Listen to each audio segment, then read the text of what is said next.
Hi, this is Ilya Bezoglov again with my dear friend Carl. We're just going to do a little overview of the self-defense techniques that we're going to present for FedEx, hopefully in November um, in Memphis, Tennessee. The way I see this, there's three different stages where the physical attack might happen. It can be in a vehicle, it can be in open space during a delivery, or it can be in confined space. Is somebody's trying to drag you in the house, maybe sexual assault type of kidnapping, or against the wall, or against the vehicle, where escape route is not really there. You have to work for it. So we'll start with the vehicle. Carl, you got a pretty good idea how to set up a training for self-defense in the car. Yeah. Go for it. Usually, when you deal with a car, you're dealing with a couple things. One, person striking you, person dragging you out, person trying to stab you, or a person who has a gun, those sorts of things. The advantage is when you have a vehicle with some height, instead of a lot of times defending yourself by having your feet over there separating on the person's hips, keeping them away, the target is much smaller, so it's a lot easier to defend yourself. But the primary thing we're going to focus is stabilizing yourself so you don't literally get dragged out and hit your head on the cement, but also fending off the attacker and being able to escape from that particular situation with as little damage as humanly possible. Yeah, if you would like to find some actual references, we just put a video together how to defend yourself in the car for Lyft, which is a taxi company here in California. If you go to our YouTube channel, the video is there. You can check it out. It just really a little bit hard to demonstrate without actually having the vehicle to do it in it. But although it can be done in a training environment as well. The second one, which is probably, I mean, I haven't seen any stats, but I'm assuming that's probably going to be the most often, is you delivering the package, that person wants that package, and you're being attacked for that package. Mm-hmm. When you're in an open space between the car and the house. That one again, if they just want the package, give them the package. If this is just a robbery and the target is the property versus attacking you, give them the package, walk away, let the police deal with that. But sometimes you get in a position when the physical confrontation is inevitable and you have to defend yourself. Let's say primarily striking, or it can be someone's trying to take you down to the ground. We'll deal with all those possibilities. We'll, just for demonstration, we'll do striking, because that's probably the most often method to attack somebody. If someone's taking a boxing position and start threatening you, start trying to fight, if you can de-escalate and walk away, do that. Never do that. That was one of the things that drive me absolutely nuts teaching cops. Don't do this. Don't turn your back and try to bolt. You don't know how fast this guy is. You don't know if he's got any weapons on him. If you need to walk away, you do it just like you do with wild animal. You just keep protecting yourself and you're backing out slowly. If the confrontation is inevitable and you don't have an opportunity to escape, so we're gonna do, it's called spear. It's a Krav Maga method. The moment he tries to punch me, I'm not gonna go slow because if I go fast, then that chin's gonna fly right out with that elbow. So go ahead, boom, you shoot again. You're rotating. See how he's already bending forward, controlling his neck, controlling his arm. Obviously, the striking is here. Obviously, I can keep driving all the way down to the ground. Available, or I just say boom, or I can hip toss him. That one is a little tricky. You have to have a little bit of size and a little bit of knowledge, but it goes really fast. As I said, you do it again,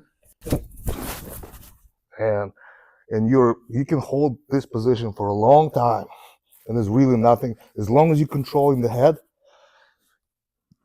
you're golden. He's not going anywhere. What do you think, Carl?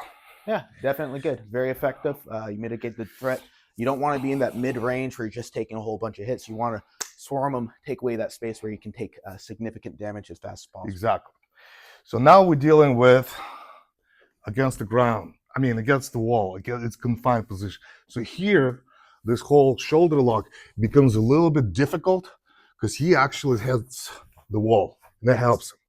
Now we're gonna go with more wrestling technique. I let Carl do it because, well, he developed it. I don't want to take Okay. the credit from him. So when we're doing a strike, especially if there's a wall over here, it can be your friend. It can be an extremely effective friend. One, it blocks them from kind of crushing you, creating distance. You can mitigate a lot of their damage that they could potentially create. So what I'm going to do here is almost the same thing that Ilya did, just a little bit different, but basically the same movements. I'm going to get an underhook on him, which is my arm going underneath over here. Where I'm going to do that is from his strike over here. As he goes to strike, I'm block, come in over here with the underhook, which is my arm underneath. And if we're not facing the wall, I can lift my hand and drive him into the wall. Once I go here, I hug his back. I use my head to get underneath him and drive his face right into the ground. My other leg goes between his legs, so it stops him from trying to knee me. He can't try to punch me, try to do anything. Very difficult to do anything effective. From here, I can drive him. I'll tilt him over his leg. My hand goes from his hand to his ankle. Pull. Down he goes. I can park my knee here, controlling him here. Obviously, there's strikes you can dish out. But more importantly, he's trying to hit me, trying to get up. It's going to be very difficult to do anything. It's very easy for me to hold a much bigger, stronger person down by just slightly leaning on them. And if I choose, I can simply get away, back to safety.